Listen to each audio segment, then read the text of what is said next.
आज केंद्रीय बजट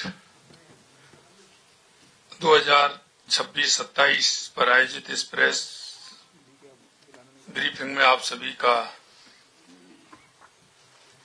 बहुत बहुत स्वागत, अभिनंदन। आज मैं भारत सरकार द्वारा प्रस्तुत केंद्रीय बजट के लिए देश के यशस्वी प्रधानमंत्री आदरणीय नरेंद्र मोदी जी का हृदय से आभार और अभिनंदन करता हूं। केंद्रीय वित्त मंत्री श्रीमती निर्मला सीतारमण जी ने जो ये बजट पेश किया है, ये बजट केवल आय व्यय का दस्तावेज नहीं है, बल्कि नए भारत के निर्माण, आत्मनिर्भर अर्थव्यवस्था और विकसित भारत 2047 के संकल्प की सशक्त घोषणा है। ये बजट उस सोच का प्रतिबिंब है जहां सबका साथ, सबका विकास, सबका विश्वास, सबका प्रयास केवल नारा नहीं बल्कि नीति बन चुका है। कर्तव्य भवन में तैयार किया गया ये पहला बजट तेज आर्थिक विकास, लोगों की आशाओं आकांक्षाओं पर खरा उतरने और सबका साथ सबका विकास के 3 कर्तव्यों को समर्पित रहा है। हमारा पहला कर्तव्य उत्पादकता और प्रतिस्पर्धा को बढ़ाते हुए आर्थिक विकास को तेज और सतत बनाए रखना तथा विश्व में बदल रही परिस्थितियों का सामना करने की क्षमता को विकसित करना है। हमारा दूसरा कर्तव्य हमारे लोगों की आकांक्षाओं को पूरा करना और उनकी क्षमताओं का निर्माण करना है ताकि वे भारत की समृद्धि के मार्ग में मजबूत सहयोगी बन सके। हमारा तीसरा कर्तव्य जो सबका साथ सबका विकास के हमारे दृष्टिकोण के अनुरूप है, यह सुनिश्चित करना है कि अर्थपूर्ण भागीदारी के लिए प्रत्येक परिवार, समुदाय, प्रदेश और क्षेत्र की पहुंच संसाधन, सुविधाओं और अवसरों तक हो। यह बजट बताता है कि पूरा देश 7% की विकास दर के साथ रिफॉर्म एक्सप्रेस पर शानदार परफॉर्म कर रहा है और ट्रांसफॉर्म की ओर तेजी से बढ़ रहा है। यह बजट नए भारत की महत्वाकांक्षाओं को दर्शाता है तो उसमें कतार के अंतिम पंक्ति को साथ रखने की प्रतिबद्धता को मजबूत करता है। सही मायने में यह बजट युवा, महिला, किसान, वंचित, गरीब और आम आदमी का बजट है। आदरणीय प्रधानमंत्री जी के नेतृत्व में राष्ट्र की प्रगति के लिए जो भी योजनाएं लाई गई हैं, जो भी घोषणाएं की गई हैं, उन सभी का केंद्र बिंदु आप यानी देश का सामान्य नागरिक ही है। युवा शक्ति केंद्रित इस बजट में युवाओं के लिए रोजगार, स्किल डेवलपमेंट, स्टार्टअप को बढ़ावा देने वाले प्रावधान किए गए हैं। एजुकेशन टू एम्प्लॉयमेंट कमेटी का गठन होने और सर्विस सेक्टर पर फोकस बढ़ाने से रोजगार और स्वरोजगार के अवसर बढ़ेंगे। रेडियोलॉजी, ऑप्टोमेट्री जैसे क्षेत्रों में 1 लाख एलाइड हेल्थ प्रोफेशनल तैयार करने और 1,50,000 केयर गिवर्स को प्रशिक्षण देने की घोषणा भी युवाओं के लिए विशेष रूप से महत्वपूर्ण है। टूरिस्ट गाइड को अपना कौशल बढ़ाने के लिए IIM जैसे विश्व स्तरीय संस्थानों से ट्रेनिंग का अवसर मिलेगा, जिससे पर्यटन क्षेत्र से जुड़े युवाओं को अपनी आय बढ़ाने में सहायता मिलेगी। 15,000 माध्यमिक विद्यालयों और 5,000 महाविद्यालयों में AVGC कंटेंट क्रिएटर लैब्स की स्थापना डबल इंजन की सरकार की भविष्य की सोच को दर्शाती है। हम भी AVGC XR पॉलिसी प्रदेश के युवाओं के लिए लेकर आए हैं, जिसकी मदद से हमारा युवा वर्ल्ड क्लास कंटेंट क्रिएशन में स्वयं को दक्ष बनाएगा। महिलाओं के लिए सशक्तिकरण और सुरक्षा और आर्थिक भागीदारी को मजबूत करने पर बजट में विशेष ध्यान दिया गया है। सी मार्ट खुलने से गांव की हमारी लखपति दीदियां अब अपने व्यवसाय को और आगे बढ़ाकर बिजनेस वुमन बन सकेंगी। हर जिले में एक एक गर्ल्स हॉस्टल खोले जाने से बेटियों को आगे बढ़ने के और अधिक अवसर मिलेंगे। भारत विस्तार एआई एग्री टूल किसानों का जोखिम घटाएगा। सिंचाई, कृषि अवसंरचना और बाजार तक उनकी पहुंच को बढ़ाएगा, जिससे उनकी आय में बढ़ोतरी होगी। पशुपालन राजस्थान की अर्थव्यवस्था का प्रमुख हिस्सा है।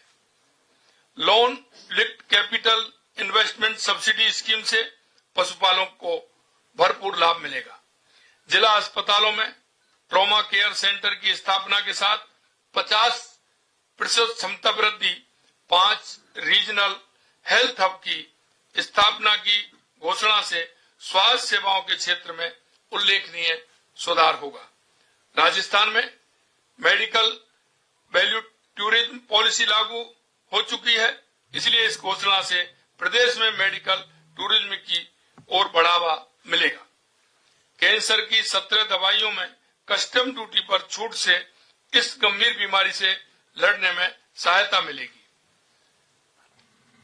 आदरणीय मोदी जी के नेतृत्व में 12 साल से देश वित्तीय अनुशासन और स्थायित्व के साथ विकास के मार्ग पर आगे बढ़ रहा है। यह बजट उस आत्मविश्वास को दर्शाता है जिसके चलते भारत आज दुनिया की तेजी से बढ़ती अर्थव्यवस्थाओं में अग्रणी है।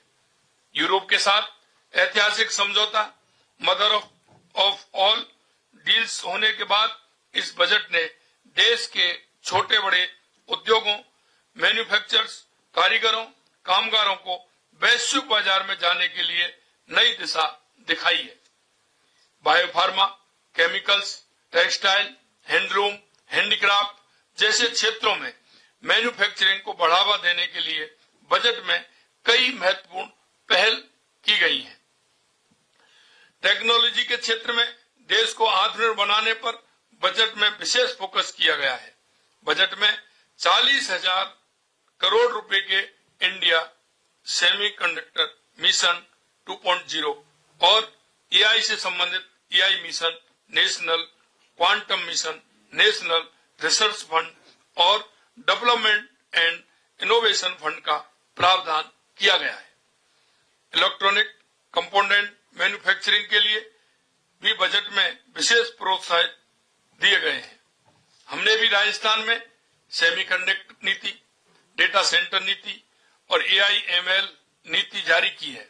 इस प्रकार डेटा सेंटर और क्लाउड सर्विसेज को जो इंसेंटिव बजट में दिए गए हैं, उनसे राजस्थान भी लाभान्वित होगा।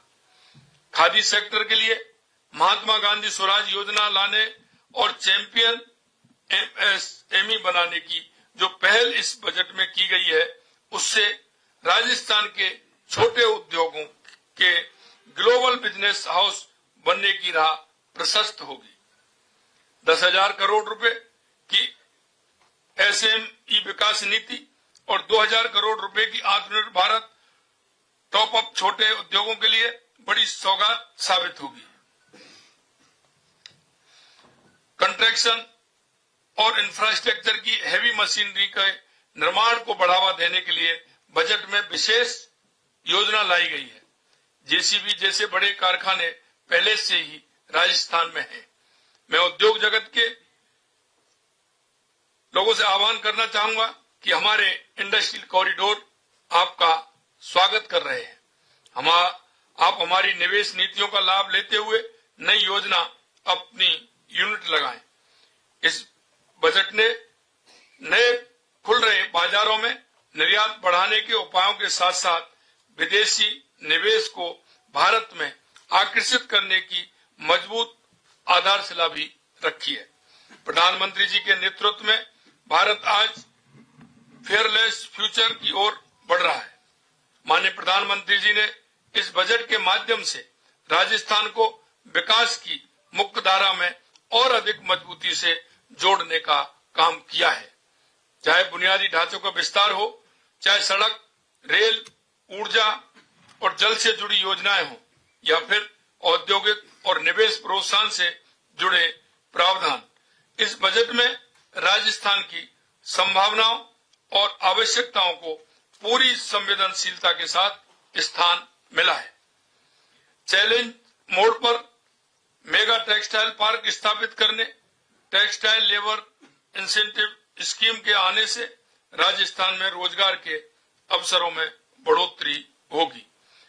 देश भर में 200 इंडस्ट्रियल क्लस्टर को फिर से मजबूत करने की सौगात भी राजस्थान के लिए एक वरदान है।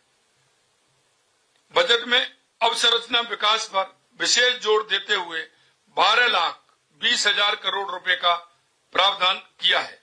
5 लाख से अधिक आबादी वाले टीयर 2 और टीयर 3 शहरों में आधारभूत ढांचे के विकास के लिए इनविट bonds, real estate, investment trust REIT से मिलने वाले आर्थिक संबल से प्रदेश के शहर भी बड़े पैमाने पर लाभान्वित होने जा रहे हैं। म्युनिसिपल बॉन्ड्स की जो पहल की गई है, वह हमारे प्रदेश के शहरी ढांचे को मजबूत करने में अहम भूमिका निभाएगी। बीबीजी रामजी योजना में नरेगा की तुलना में 86,000 करोड़ से बढ़ा करके 95,692 करोड़ राशि का आवंटन किया गया है। राजस्थान को इससे अतिरिक्त राशि मिलेगी। बजट में अक्षय ऊर्जा के लिए 32,914 करोड़ रुपए का आवंटन किया गया है। ये पिछले बजट से 30% ज्यादा है। पीएम सूर्य घर योजना को 22,000 करोड़ रुपए दिए गए हैं। इस राशि से 40 लाख नए घर सौर ऊर्जा से लाभान्वित होंगे। सोलर ग्लास मैन्युफैक्चरिंग में प्रयोग आने वाले सोडियम एंटीमोनी के आयात पर कस्टम ड्यूटी में छूट दी गई है। BESS में उपयोग में आने वाले लिथियम आयन सेल बैटरी निर्माण में प्रयुक्त पूंजीगत सामानों के लिए कस्टम ड्यूटी में छूट दी गई है। राजस्थान सौर ऊर्जा में अग्रणी प्रदेश है। इन प्रावधानों से प्रदेश के सोलर सेक्टर को बूस्ट मिलेगा। राजस्थान माइन सेक्टर में भी महत्वपूर्ण स्थान रखता है। बजट में महत्वपूर्ण खनिजों की प्रोसेसिंग के लिए जरूरी पूंजीगत सामान के आयात पर कस्टम ड्यूटी में छूट दी गई है। इससे राजस्थान के खनन उद्योग को बढ़ावा मिलेगा। ये घोषणाएं हमारे राज्य को अग्रणी राजस्थान बनाने में महत्वपूर्ण भूमिका निभाएंगी।